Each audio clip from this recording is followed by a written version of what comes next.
Islamic تعلیمات میں قبر کے عذاب کے بارے میں کئی تفصیلات اور واقعات حدیثیں موجود ہیں۔ ایک تفصیل واقعہ برا ابن عازب رضی اللہ عنہ کی حدیث میں ملتا ہے، جو رسول اللہ صلی اللہ علیہ وآلہ وسلم نے اپنے صحابیوں سے فرمایا۔ واقعہ قبر کے عذاب کے بارے میں اور مومن اور کافر کے انجام کے بارے میں تفصیل سے بتایا گیا ہے۔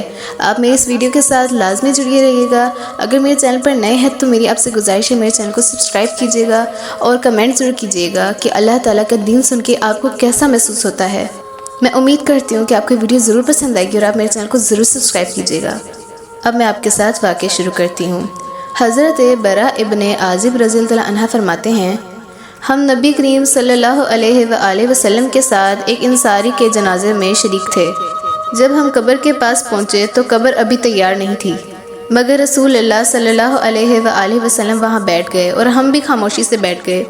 پھر اسی دوران نبی کریم صلی اللہ علیہ وآلہ وسلم نے ایک چھڑی سے اس زمین پر لکیر لکھتے ہوئے فرمایا کہ جب مومن دنیا سے رخصت ہو کر آخرت کی طرف جاتا ہے، آسمان سے سفید چہروں والے فرشتے نازل ہوتے ہیں، جن کے چہرے سورج کی طرح چمکدار ہوتے ہیں، اور وہ جنت سے کفن اور خوشبو لے کر میت کے پاس آتے ہیں۔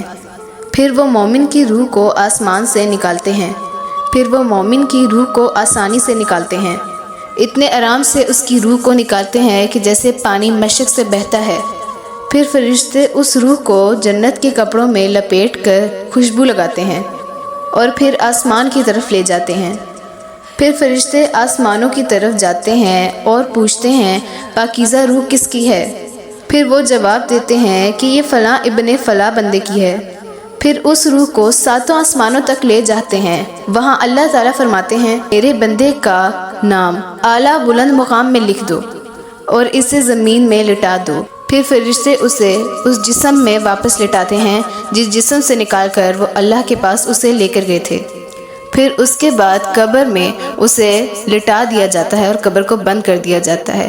پھر اس کے بعد اس سے 3 سوالات کیے جاتے ہیں۔ قبر میں اس کے پاس 2 فرشتے آتے ہیں، ان دونوں فرشتوں کا نام ہے منکر اور نکیر۔ وہ دونوں فرشتے منکر اور نکیر اس کے پاس آتے ہیں اور فرماتے ہیں، تیرا رب کون ہے؟ اگر مومن ہے تو جواب دیتا ہے کہ میرا رب اللہ ہے، اور پھر کہتے ہیں تمہارا دین کیا ہے؟ وہ کہتا ہے اسلام۔ پھر کہتے ہیں تیرا رسول کون ہے؟ وہ کہتے ہیں محمد صلی اللہ علیہ وآلہ وسلم۔ پھر آسمان سے ایک بلند آواز آتی ہے اور اللہ فرماتے ہیں، میرے بندے نے سچ کہا، اس کے لیے قبر میں جنت کا دروازہ کھول دیا جائے۔ اس کے لیے قبر کو وسیع کر دیا جاتا ہے اور قبر میں خوشبو پھیل جاتی ہے۔ پھر اس کے بعد نبی کریم صلی اللہ علیہ وآلہ وسلم نے فرمایا، جب کافر دنیا سے رخصت ہوتا ہے تو آسمان سے سیاہ چہروں والے فرشتے آتے ہیں۔ ان کے ہاتھوں میں بدبودار لباس ہوتا ہے جو اس شخص کی روح کو اس جسم سے کھینچتے ہیں۔ اسے اس قدر تکلیف ہوتی ہے کہ جیسے ایک کانٹوں پر ایک جالی والا کپڑا بچھا دیا جائے اور پھر اس کپڑے کو کھینچا جائے اور وہ کپڑا چر جائے، اتنی تکلیف ہوگی کافر کو۔ پھر اس کے بعد فرشتے اس روح کو آسمان کی طرف لے کر جاتے ہیں، لیکن آسمان کا دروازہ اس کے لیے بند کر دیا جاتا ہے۔ فرشتے کہتے ہیں کہ یہ ناپاک روح آخر کس کی ہے؟ پھر اللہ تعالیٰ حکم دیتے ہیں کہ اس نافرمان کا نام سجین پستی میں لکھ دو اور اس کی روح کو زمین کی طرف واپس لٹا دو۔ پھر قبر میں اس کافر کی روح سے وہی 3 سوال کیے جاتے ہیں جو مومن سے کیے جاتے ہیں، مگر کافر اس سوالات کا جواب نہیں دے پاتا۔ پھر آسمان سے ایک اعلان ہوتا ہے کہ یہ شخص جھوٹا ہے، اس کے لیے جہنم کا دروازہ کھول دیا جائے۔ قبر تنگ ہو جاتی ہے اور گرمی اس شخص کی روح تک پہنچتی ہے کہ وہ انسان بے حد تکلیف میں ہوتا ہے۔ پھر اس کے بعد ایک فرشتہ اس پر عذاب کے لیے منتخب کر دیا جاتا ہے جو اسے عذاب دیتا ہے، مگر انسان اور جنات کے علاوہ اس کی آواز تمام مخلوق سنتی ہے۔